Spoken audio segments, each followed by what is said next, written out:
Live from WRAL News Headquarters in Raleigh, your number one source for local news. WRAL News, coverage you can count on. The rain is not here just yet. It's still to the north and west of us. I'll show you when we'll get some rain and perhaps a few thunderstorms coming up. And the quest for the Cup continues tonight at PNC Arena. A live report on how fans are getting ready for Game 2 of the Eastern Conference Finals. Plus, another candidate announced his bid to be North Carolina's next governor. Who is it? The response from others in the GOP.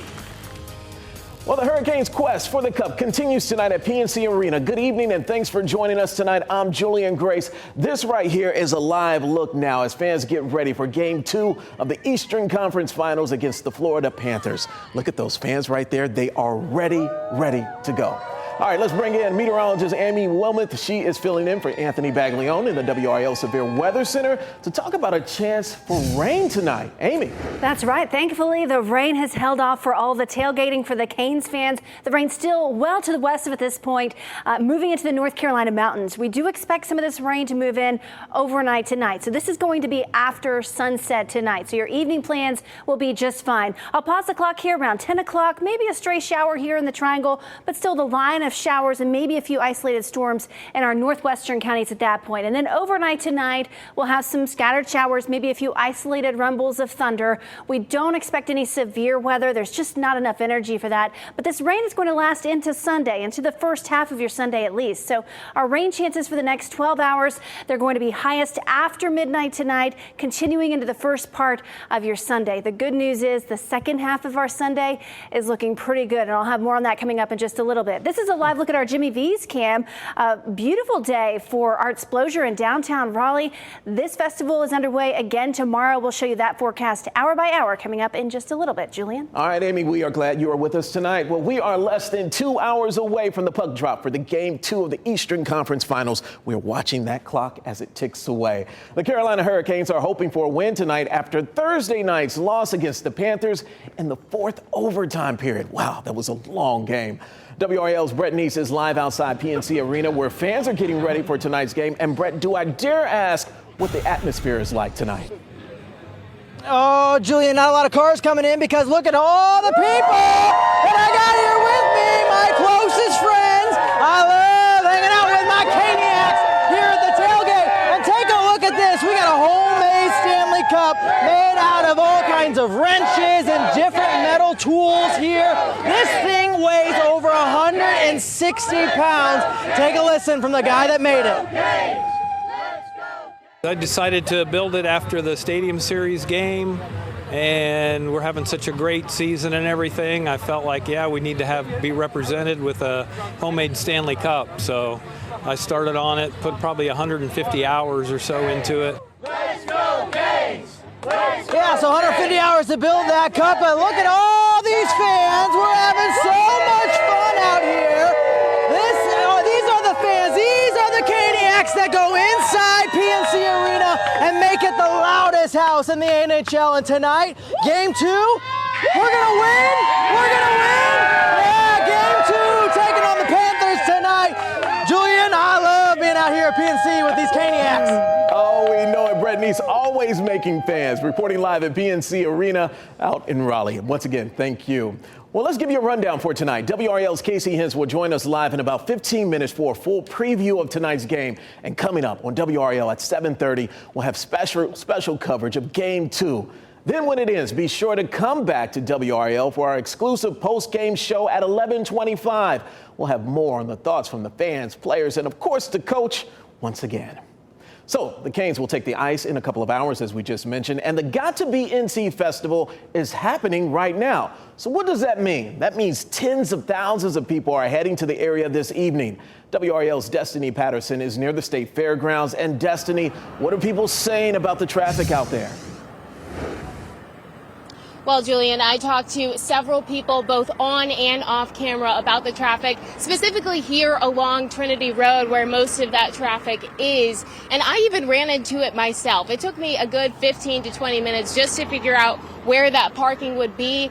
And this is ahead of that Canes game tonight when we are expecting it to get even busier. Now out here we have cones and law enforcement officers that are guiding this traffic to make sure that it flows well and we don't have too many issues. And this all comes just as they are doing construction right around the corner. The NC Department of Transportation started a project that will eventually run Blue Ridge Road under Barrel Road, the railroad, and Hillsborough Street, and that has caused crews to close Blue Ridge Road at those railroad tracks in October. Earlier this year, they also closed Hillsborough Street at Blue Ridge Road, building a small connector road to accommodate Hillsborough Street traffic between Blue Ridge Road and Interstate 440. It took a good hour to get just parked. The main road that comes in is closed down right now for construction. Kind of a horrible timing. I mean, couldn't pick a much worse time to have construction going on. I would not want to sit in the traffic with the game too. As you can see, definitely a lot of people out here enjoying the festival. And I've also seen several people getting ready and walking from here over to PNC Arena. Now, many of the drivers that I spoke with said to make sure that you pack your patience as well if you do plan to come to the area tonight. Oh, I love it. Pack your patience. You got to do it when you're on the road. And all of the people that are down there. Destiny Patterson reporting live at the North Carolina State Fairgrounds. Thank you. Now, we're talking about a got to be the NC Festival, right? And folks could not have asked for a better day. It has been absolutely gorgeous, right? The festival is all about showcasing our state's agricultural and business industry. It features a huge number of family-friendly activities, including games, demonstrations, food, musical performances, and more. And it's one of the most popular fairground events of the year. And we've been coming for about 8 years. It's fun, free, family event, good day to enjoy the sun. When it first started, it was a small event. Now it's a large event. I think it's awesome. You got all the people coming to look at all the North Carolina products we have, all the animals that we can raise, the games, the rides, all that fun stuff. It's good. Now, as you can see, Got to Be NC was a huge hit for visitors of all ages, even those little guys there. Now, if you missed it today, no worries. I got you covered. The festival continues tomorrow, so get on out there. Former U.S. Congressman Mark Walker joined the North Carolina governor's race today. The Republican pitched himself as someone who can not only grow North Carolina's economy, but also fight back against Democrats in Washington, D.C. I've been the warrior standing strong in the toughest and highest levels of government. I know together we can make North Carolina proud. In Keysure County, he's the third Republican seeking the party's nomination, along with Treasurer Dale Falwell and Lieutenant Governor Mark Robinson. Robinson is the favorite among the GOP candidates, but Walker suggested Robinson's history of scandals and controversial statements, sometimes targeting gay people, Jews, women, and school shooting survivors, should make voters think twice. Republicans are going to have to ask themselves at some point, does character and integrity still matter to us? Robinson's campaign says his story of overcoming challenges in his life make him the best candidate for the general election. Falwell welcomed Walker to the race, but touted his own experience. Now, whoever wins the Republican primary is likely to face Democratic Attorney General Josh Stein in the November 2024 election. Healthcare screenings for people struggling to make ends meet. Coming up, you do not want to miss this. When we get back, we'll show you where you can get checked out by doctors for free. Plus, an eruption of art in downtown Raleigh. Coming up, how people enjoyed today's Artsposure Festival and when it ends.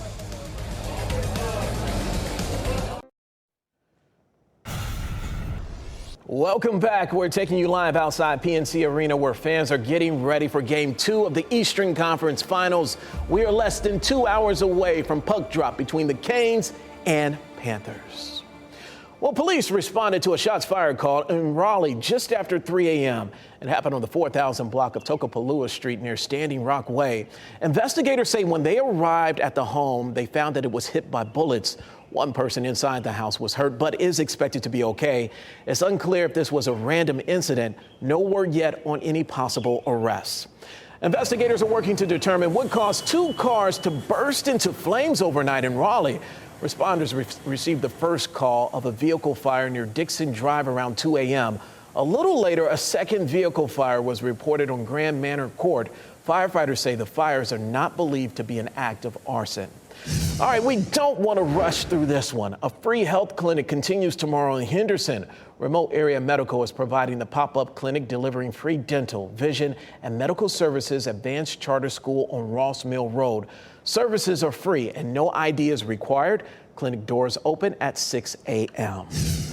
The largest air show in North Carolina returned to Goldsboro today. Look at them go. This is video from Seymour Johnston Air Force Base's Facebook page of just a little bit of wings over Wayne. The festival returns after a 4-year hiatus in Goldsboro. Now, if you missed today's fun, it all returns tomorrow. Racing is back at the North Wilkesboro Speedway. It's hosting the 2023 NASCAR All-Star Race and all of the events that come with it. Today is the Truck Series race. WRAL will be at the All-Star Race tomorrow, covering all the action at the historic track. The track hosted NASCAR races for years before stopping in the 1990s.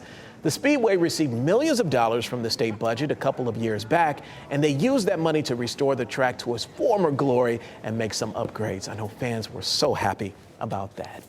Today marked the start of a huge Artsplosion festival in downtown Raleigh. Over the weekend, tens of thousands of people will attend this hugely popular event.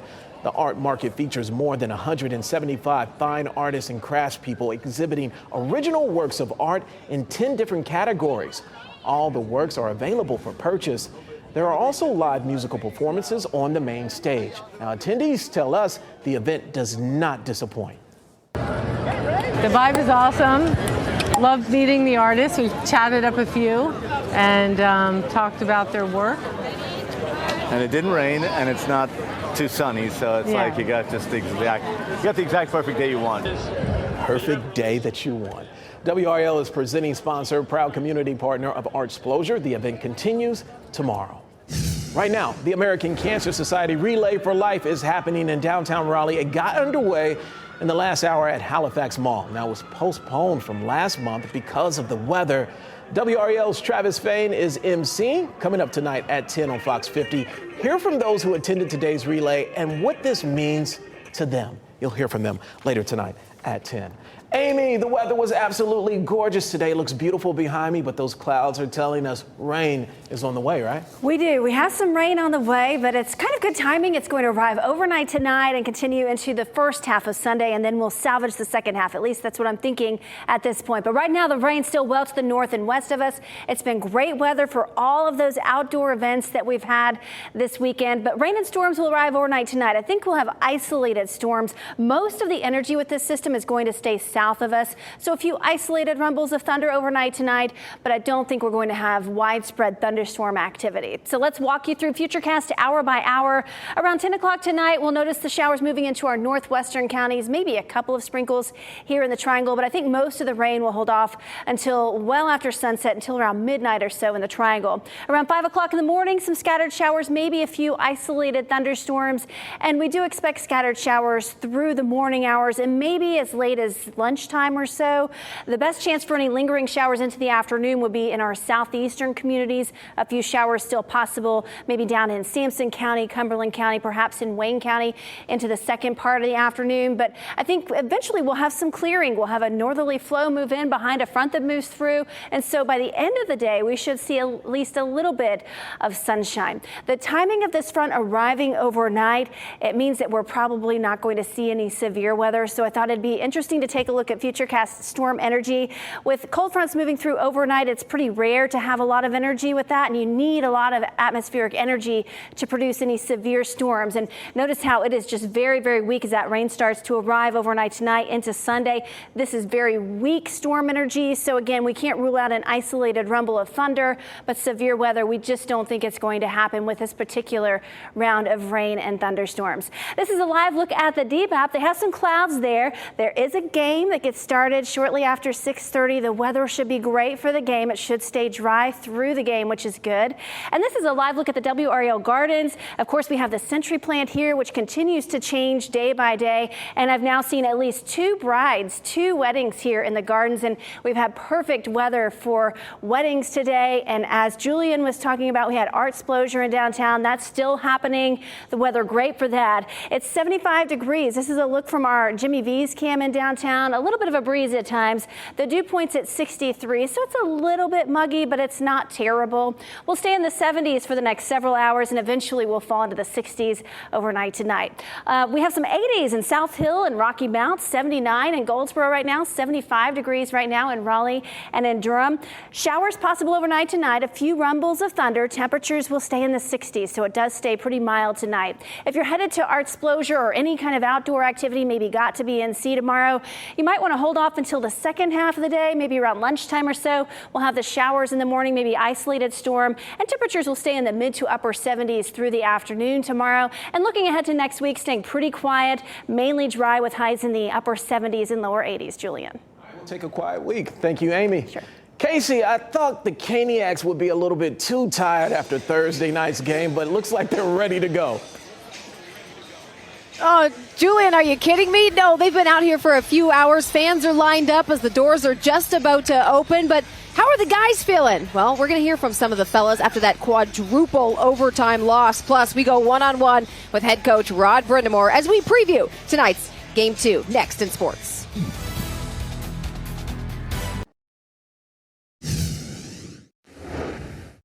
The Florida Panthers take Game 1 in the 6th longest game in the history of the National Hockey League. Thursday night after Friday morning, recovered. Sleeping was good, and good rest day yesterday. So yeah, ready to go today. You know, playing 2.5 games in one night certainly doesn't help anyone. You're all kind of recovering together, going through the same things together. So, you know, that helps. And no, this morning's just feeling like a normal game day.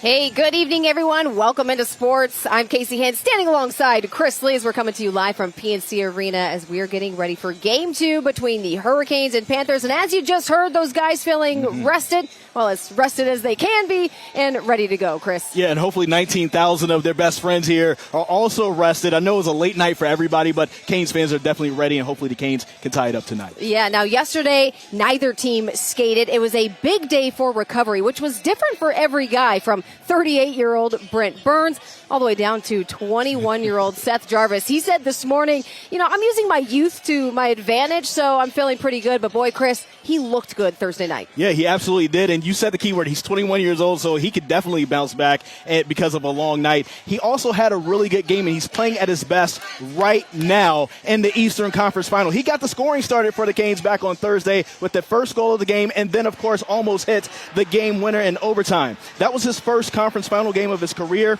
And it was a long one, but he's young enough to bounce back. He's got a good read on how the Panthers are playing in comparison to the first 2 series of the playoffs. It's almost kind of like a blend of the first 2 series. You had the Islanders, who were defensive and physical. You had the Devils, who opened it up a little bit more. And then I think with Florida, you kind of have a combination of both. You have a team that can defend really well. You have a goaltender that's super hot right now. But they also have the ability to score at will and have a lot of offensive talent. All right, well, that's what the fellas are thinking. What about head coach Rod Brindamore? Well, Pat Welter had a chance to catch up with him just a short time ago. Let's send it inside ice level for that. Rod, I feel like if we learned anything from Game 1, it's just how even these 2 teams are. You talked about details this morning. What are a few specific ones you think could have an impact tonight? Well, you just never know. I think the whole key is to stay in the moment, and you know, you can't take a breath out there, because that one shift, that one face-off that you win or lose could be a difference in the game. Because like you said, it's pretty evenly matched. We knew that coming in. This is kind of how the series is going to go. So it's just being dialed in every shift. You coached the longest game in franchise history, played in the second 2002 versus Detroit. What do you feel like you learned from playing in that game that you can apply to this one? Not much, other than sleep's overrated, I guess. I don't know. I think those are tough losses. There's no way around it. It's a bounce here or there that decides the game. And the whole key now is, not even worrying about it anymore. We got to worry about tonight. It's a new day, a new opportunity, and obviously a new challenge. You built this culture of consistency, hard work. Are these the moments where you see that really shine? Well, to get this far, that's the only way that it can happen. So it's already shone through, but now we have to, obviously you can't change anything that got you here. And if anything, it's just sticking with it because we know it works.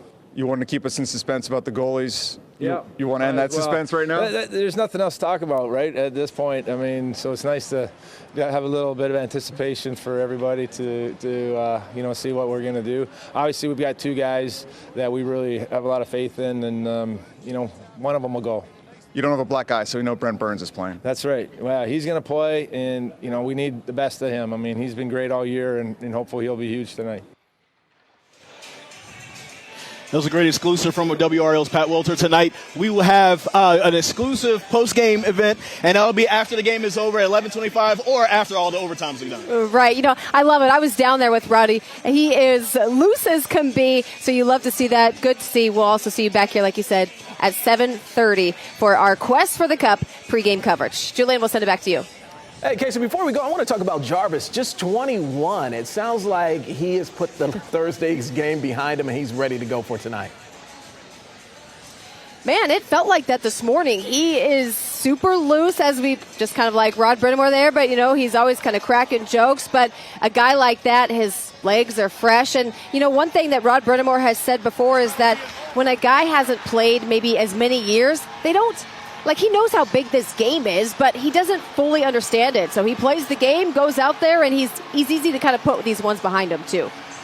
Once again, hard to believe he is just 21. All right, Chris and Casey, we will see you later tonight.